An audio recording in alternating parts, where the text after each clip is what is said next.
Hello dear students, chapter 3 for class 10th subject economics. Okay, economics में हम chapter 3 देखेंगे class 10th का.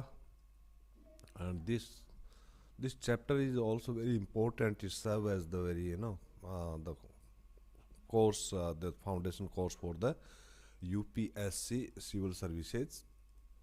Hmm? Because this chapter will help you in essay writing in GS portion. Okay, and here in 10th class it will serve the purpose of CBSE board exam. Okay, तो chapter बहुत important है. उस chapter को proper समझने के लिए, है ना, हम अपनी बेसिक जो टूल बॉक्स उसका काम करेंगे. उसमें हमारे टूल बॉक्स में होती हैं कॉन्सेप्ट्स एंड टर्म्स. तो इनको हम सबसे पहले समझते हैं ताकि इस चैप्टर के जो भी टॉपिक्स हैं ना, चैप्टर के जो भी टॉपिक्स हैं इनको हम अच्छी तरह वेल एक्सप्लेन कर सकें, इंटरप्रेट कर सकें, आंसर्स फ्रेम कर सकें, है ना. और एफिशिएंटली इस मनी एंड क्रेडिट के बारे में हम अच्छी तरह से अपना स्पीच भी दे सकें और लोगों में अवेयरनेस भी फैला सकें, लोगों को एजुकेट भी कर सकें मनी एंड क्रेडिट क्या होता है. ओके, देखो फर्स्ट आता है आपका मनी.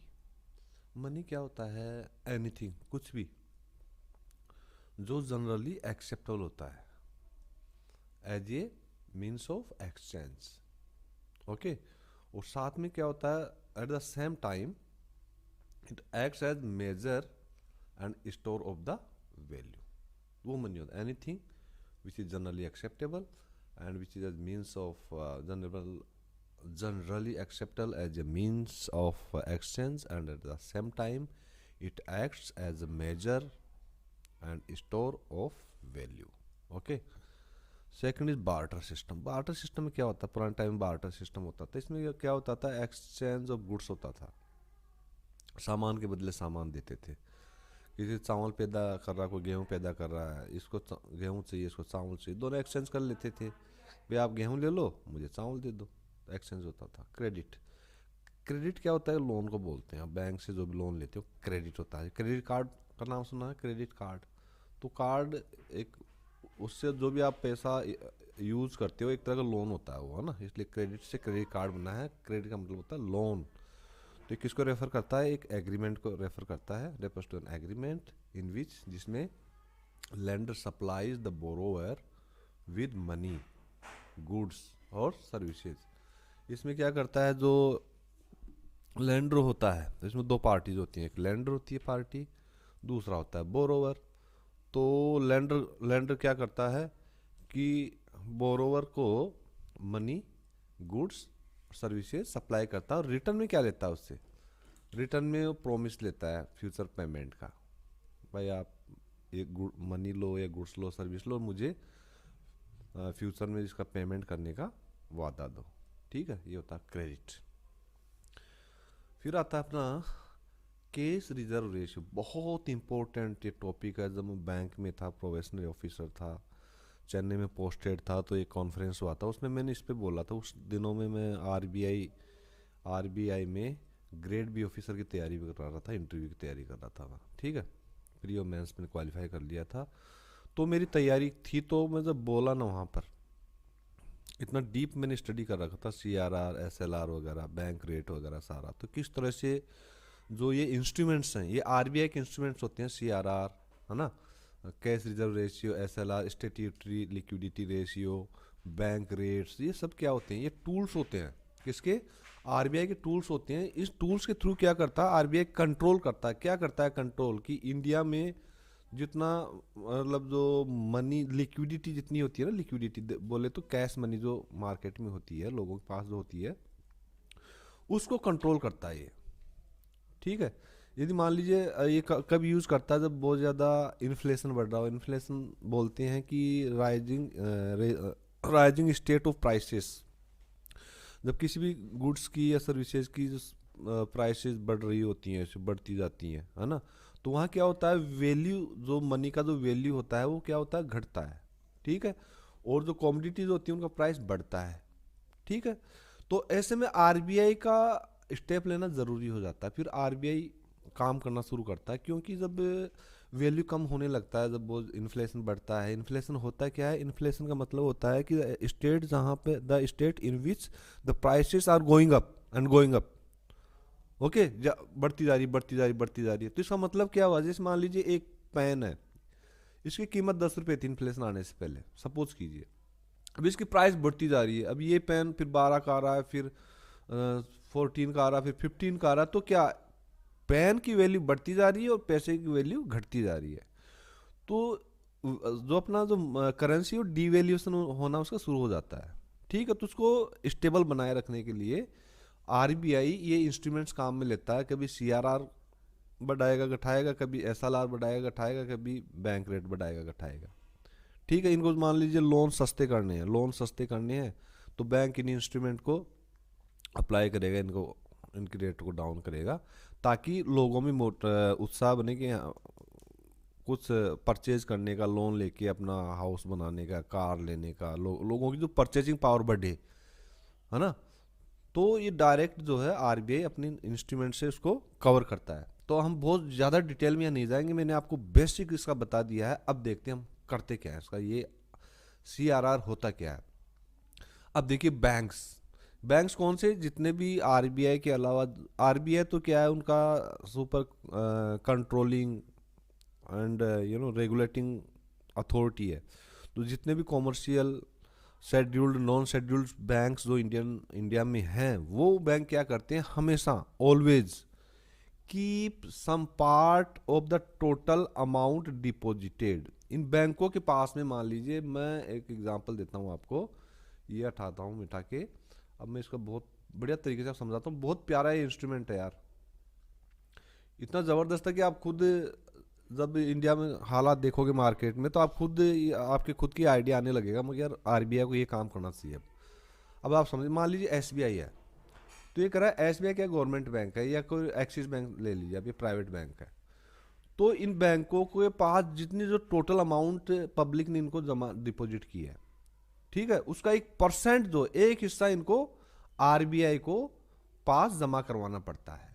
सपोज कीजिए एसबीआई के पास जो है लोगों ने 200 करोड़ रुपए जमा करवाए, ठीक है, तो इसका एक हिस्सा जो है, इसका हिस्सा कितना परसेंट ये आरबीआई के पास जमा करवाएगा। अब देखो इसका फर्क क्या पड़ता है, मैं बताता हूं आपको। तो टोटल अमाउंट डिपॉजिटेड, जितना अमाउंट जनता ने बैंक में डिपॉजिट करवाया है उसका सम पार्ट, कुछ पार्ट कहां रखना होता है, आरबीआई के पास रखना होता है। किसके पास, आरबीआई के पास रखना होता है। अब देखो, एज केस रिजर्व, क्यों, to meet the needs of the depositors. अब क्या नीड हो गई भाई, डिपोजिटर की क्या नीड हो गई इसकी, दोस्तों ये नीड होती है, मान लीजिए कोई बैंक है, ठीक है, जैसे कई बहुत सारे चोर लोग, मोदी राज में बहुत सारे चोर लोग बैंकों से पैसा ले लेके भाग रहे हैं, ठीक है, पैसा किसका है, जनता का पैसा है। अब जनता मान लीजिए किसी को पैसा वो चाहिए, कुछ चाहिए, तो कुछ तो सहूलियत मिलेगी आरबीआई के पास जो जमा है उसमें से, चलो भाई इसमें से दो, ठीक है। तो ये बहुत इंपॉर्टेंट है यार। तो meet the needs of the depositors, देखो दैट पार्ट, वो जो हिस्सा है टोटल डिपॉजिट्स का, ठीक है, जो बैंक रखते हैं खुद के पास में,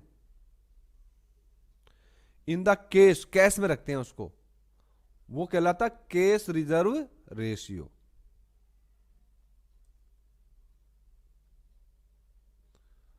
तो मैंने अभी क्या कहा आपसे, मैंने ये कहा कि एक्सिस बैंक या कोई बैंक को वो आरबीआई के पास रखेगा उस पैसे को, डिपॉजिट, टोटल जो डिपॉजिट है, जनता ने जो पैसा जमा करवाया है उसका कुछ परसेंट ये आरबीआई को जमा करवाएंगे।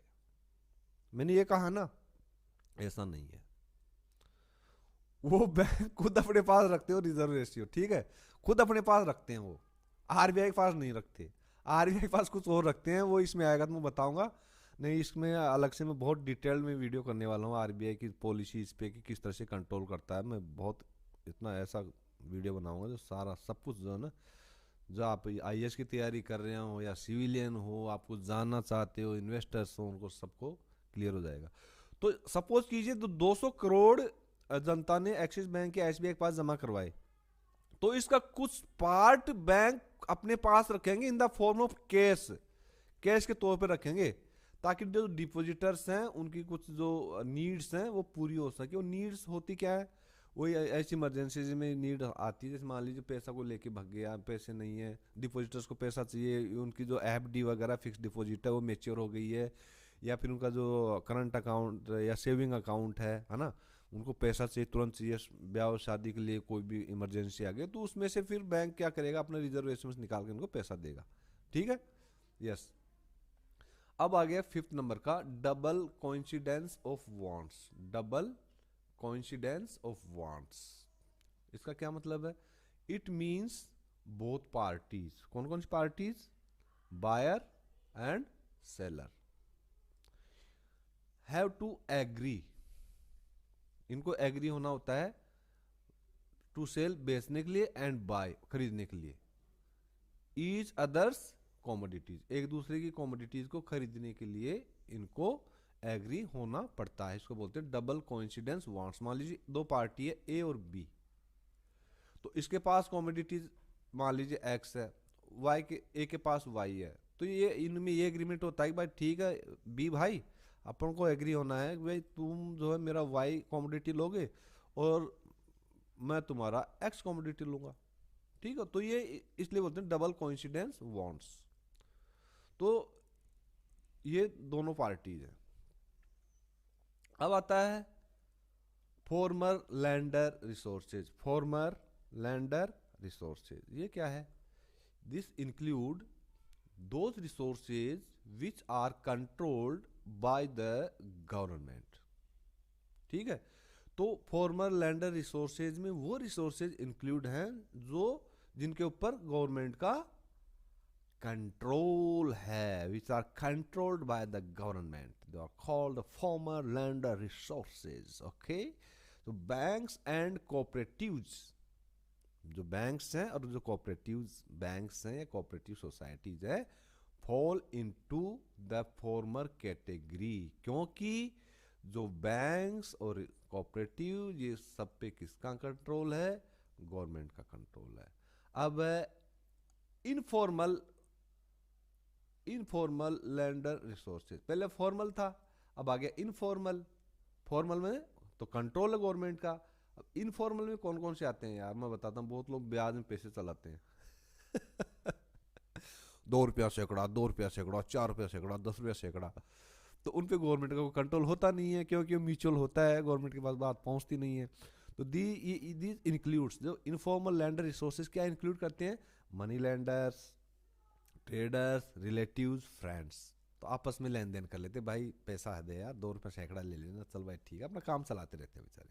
तो इनफॉर्मल लैंडर सेक्टर, वैसे इन सब को नहीं पढ़ना चाहिए आपको, फॉर्मली जो बैंकों से लेना चाहिए। ठीक है, अब मीडियम ऑफ एक्सचेंज। अब मीडियम ऑफ एक्सचेंज क्या है? देखो, व्हेन, जब money acts as an intermediate, जब मनी कौन सा रोल प्ले करता है? बिचौलिए का, एज इंटरमीडिएट का काम करता है, मीडिएटर का काम करता है, किसमें? एक्सचेंज प्रोसेस में। जब एक्सचेंज करना हो एक करेंसी से दूसरी करेंसी, है ना, तो एक्सचेंज करना हो उनके बीच में, जो प्रोसेस ऑफ जो एक्सचेंज है, उसमें जब मनी मीडिएटर या इंटरमीडिएट का काम करता है, it is called the medium of exchange. The medium of exchange is not sort of the role of the money, the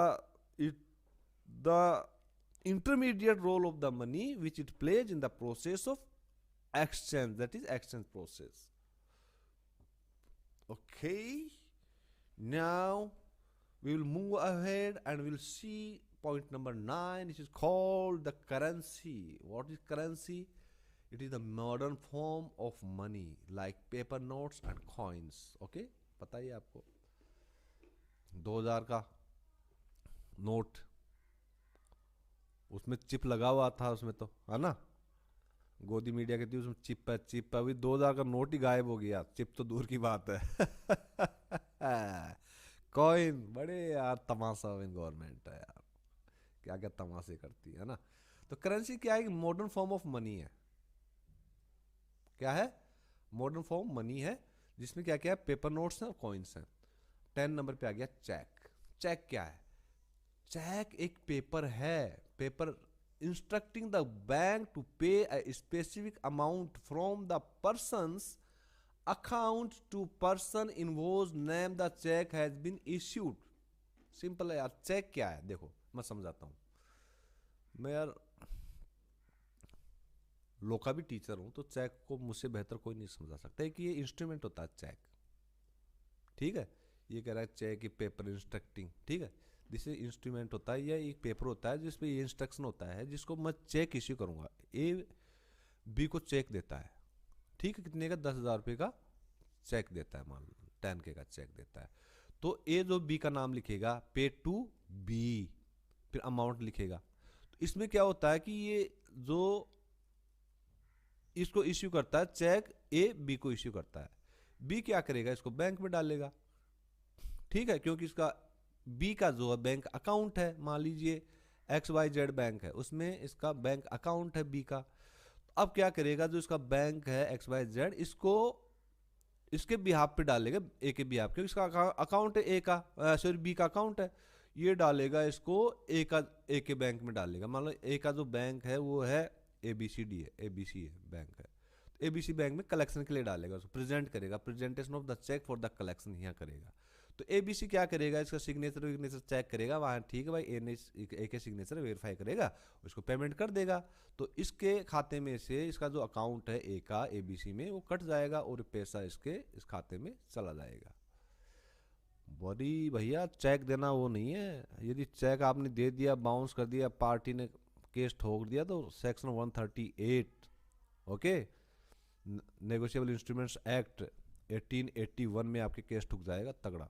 2 साल की सजा है या double of the cheque amount, दोनों साथ में हो सकता है। Double of the cheque amount दोगे, 2 साल अंदर जेल में काटोगे। तो चेक देने से पहले भैया सोच लिया करो। Okay, yes. 11 नंबर पे है डिमांड डिपॉजिट्स। देखो डिमांड डिपॉजिट कितना सिंपल है। डिमांड डिपॉजिट्स, हर जो भी फ्रेज ऑफ वर्ड्स आती है ना, सब देखो, demand deposits, deposits, D short form में क्या होता है, डी। ये क्या है, ये भी एक डिपॉजिट है, कहाँ, बैंक अकाउंट्स में, जिनको क्या किया जा सकता है, which can be withdrawn on demand any time, किसी भी टाइम में ऑन डिमांड जो आपकी डिपॉजिट है उसको विड्रॉ किया जा सकता है, उसको बोलते हैं डिमांड डिपॉजिट्स। ओके, 12 नंबर पे आ गया मॉनेटरी सिस्टम। मॉनेटरी सिस्टम क्या है यार, ये भी एक सिस्टम ऑफ एक्सचेंज है। क्यों इतना कंफ्यूज हो रहे हो, सिस्टम ऑफ एक्सचेंज है, जिसमें क्या होता है, इन विच एवरी गुड और सर्विस, जिसमें हर गुड या सर्विस क्या होती है, इज सोल्ड, वो बेची जाती है, किसके against, against the money. Okay भाई यार, सीधी सी बात है, पैसा लोगे तभी तो बेचोगे, ठीक है, तो against the money. A system of exchange in which every good or service is sold against the money। ऐसा होता है मार्केट में, आप परचून की दुकान पे जाओगे, पैसा दोगे, सामान लोगे, ठीक है, मोबाइल वाले के पास जाओगे, पैसा दोगे, सर्विस लोगे, उसमें क्या है, and in return for money another good और सर्विस कैन बी परचेज्ड। ठीक है, अब मान लीजिए ए ने बी की दुकान पे गया, पैसा दिया, सामान लिया, अब बी के पास पैसा आ गया, अब बी भी क्या करता है, किसी और के पास जहां जरूरत होगी उसको, सी या डी किसी के पास जाता है, वहां पैसा देगा, सामान लेगा। इस तरह से ये पैसा चलता रहता है, ऐसे ऐसे चलता रहता है, ऐसे बी के पास, जैसे सी के बाद डी, ये कहीं रुकता नहीं। कहते हैं ना यार, पैसा रुकता नहीं है, वो घूमता रहता है, वो गोल गोल घूमते हुए एक दिन आप ही के हाथ में भी आ सकता है वो पैसा। तो ये होता monetary system, system of exchange है पूरा, जहां एक्सचेंज होता होता होता होता पैसा सर्कुलेशन घूमता रहता है ऐसे। अब है कोलेट्रल। कोलेट्रल क्या है भैया, कोलेट्रल एक असेट है, असेट एक प्रॉपर्टी है आपकी, ठीक है, दैट द बोरोवर ओन्स, जो कि बोरोवर की होती है, और इसको कैसे यूज करता है, uses as a guarantee to a lender, lender के पास में इसको रख देगा, बोलो भाई मेरी ये प्रॉपर्टी है, 10 लाख की, ठीक है भाई, तू इसको रख ले बी भाई, लैंडर भाई, बी जो है लैंडर है, एल मान लीजिए यार, लैंडर को एल से एल, लैंडर एल भाई, मेरा यार 10 लाख रुपए रख लो, मुझे पैसा चाहिए यार इसमें। तो चल ठीक है यार, 10 लाख तो दे, मैं 5 लाख ले ले, जब पैसा दे देना अपनी प्रॉपर्टी ले लेना। तो ये प्रॉपर्टी क्या हुई, जब तक ये प्रॉपर्टी ए के पास थी इसकी एक असेट थी, ठीक है। जैसे इसको अब ए ने क्या किया, ए को पैसे की जरूरत है, he needs money, so what he will do, he will put it as a collateral to any lender, lender के पास इसको कोलेट्रल रख देगा इसको, और एक तरह की गारंटी होगी भाई, तो ये गारंटी चलेगा। बहुत लोग करते हैं ना, पैसा देंगे कुछ रखवा लेंगे, गिरवी रख लेते हैं गिरवी, तो एक तरह की गिरवी रख देता है अपनी प्रॉपर्टी को, वो कोलेट्रल होती है। तो an asset that borrower owns and uses as a guarantee to a lender until, जब तक की लोन इज रिपेड, जब तक वो लोन पूरा नहीं हो जाता वो प्रॉपर्टी भैया लैंडर के पास रहेगी। कुछ है इसमें मुश्किल, कुछ मुश्किल नहीं है, सारी चीजें हमारी डेली लाइफ में होती हैं यार। और आप ये रट्टा मारते हैं, फिर आके रट्टेंगे कोलेटर कोलेटर कोलेटर ना सर दैट बोरोवर ओह, फिर आंख बंद कर फिर खोलेंगे और यार ये छूट गया। इसमें है क्या यार, हर चीज को आप अपनी जनरल लाइफ से जोड़ के देखो, कि आप डेली लाइफ में उसको जोड़ के देखो, लो अपना ऑब्जर्वेशन स्ट्रॉन्ग रखो यार, माइंड में रखो क्या करो। बैंक रेट देखो, ये रेट क्या है भैया, बैंक रेट वो रेट होती है जिस पर जो सेंट्रल बैंक है, सेंट्रल बैंक कौन सा है, किसी भी कंट्री का जो सेंट्रल बैंक है, जो इंडिया का आरबीआई या रिजर्व बैंक ऑफ इंडिया क्या है, हमारे इंडिया का सेंट्रल बैंक है। तो ये रेट वो है जो भी सेंट्रल बैंक है, जैसे आरबीआई है, वो जिस रेट पे उधार देता है पैसा मनी, किसको, इसके मेंबर बैंक्स को। अब आरबीआई के मेंबर्स बैंक कौन से हो गए, जितने भी इंडिया में बैंक्स हैं, commercial banks, private bank, scheduled non scheduled bank, सारे आरबीआई के मेंबर्स हैं। तो आरबीआई अपने मेंबर बैंक्स को जिस रेट पर पैसा देता है उसको बोलते हैं बैंक रेट। और अभी भी आरबीआई ने बैंक रेट बढ़ा दी है। बैंक रेट बढ़ाने का मतलब है कि इसके जो मेंबर बैंक्स हैं इनको पैसा महंगा मिलेगा आरबीआई से, और जब इन बैंकों को पैसा महंगा मिलेगा तो ये जो बैंक मेंबर बैंक्स हैं ये अपने क्लाइंट्स को सस्ता कैसे देंगे, वो लोड किस पे आया, आम जनता के ऊपर लोड आया। आम जनता के जो लोन चल रहे थे वो लोन महंगे हो गए, ठीक है। तो निकम्मी सरकारें आएंगी, ये चोर लोग जो बैंकों से पैसा लेकर विदेशों में भग जाएंगे, इन्हें काला धन लाने का वादा करने वाली उन अपने दोस्त चोरों को नहीं पकड़ पाएंगे, तो भैया आप ये बोझ किस पे पड़ रहा है, ये आम जनता के ऊपर ये बोझ पड़ रहा है। इसलिए बैंक रेट बढ़ा है अभी रिसेंटली। Okay, yes.